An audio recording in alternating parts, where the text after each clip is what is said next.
5 dars. Aqlni to'g'ri ishlatish uchun avvalo uni nimalardan tashkil topganini aniqlashimiz zarur. Aql ishlash jarayoni fikrlash deb ataladi. Fikrlashlik hosil bo'lishi uchun kerak bo'lgan elementlar aqlni tashkil qilgan elementlar deyiladi. Shuning uchun aqlni to'g'ri ishlatish uni tashkil qilgan elementlarni aniqlashdan boshlanadi. Fikrlashlik jarayoni hosil bo'lishi uchun miya va sezgi a'zolarini bo'lishi kerakligi shubhasizdir. Miya boshqaruv a'zosi bo'lib, u o'ziga kelayotgan ma'lumotlarni bir-biriga bog'laydi va xulosa qiladi. Ko'rinib turibdiki, miya fikrlashlik hosil bo'lishi uchun kerak bo'lgan elementlardan biridir. Sezgi a'zolari miyaga ma'lumotlarni yetkazib beruvchi a'zolardir. Insonda 5 xil tugdagi sezgi a'zolari bor bo'lib ular: ko'rish, eshitish, hid bilish, ta'm bilish va badan bilan his qilishdir. Miyani sezgi a'zolari orqali ma'lumotlarni qabul qilishi his qilish deb ataladi.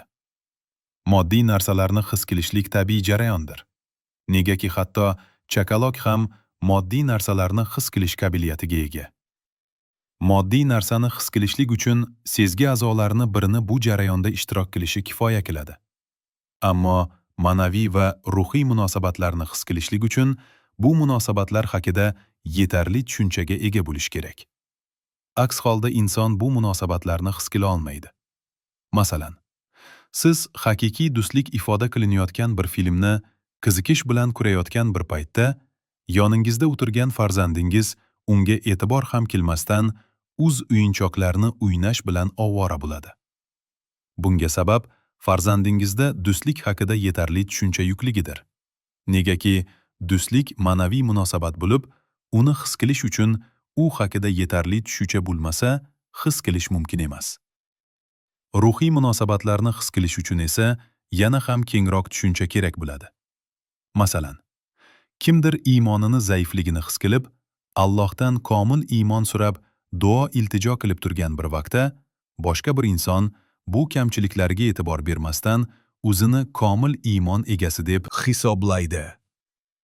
Ushbu misoldan ko'rinib turibdiki, kamchiliklarini ko'rish uchun yetarli tushunchaga ega bo'lmagan ikkinchi shaxs iymon haqiqatini his qilmaydi. Xulosa qilib shuni aytish mumkinki, moddiy narsalarni his qilishlik tabiiy his bo'lib, uni kuchli yoki kuchsiz bo'lishi shu narsani tabiatini bilishga bog'liq. Ma'naviy va ruhiy munosabatlarni his qilishlik esa fikriy his qilishlikdir. Negaki u ega bo'lingan tushunchaga asoslangan bo'lib. Agar yetarli tushuncha bo'lmasa, fikrlashlik jarayoni hosil bo'lmaydi. Demak, sezgi a'zolari ham miya kabi fikrlashlik jarayoni hosil bo'lishi uchun zarurdir.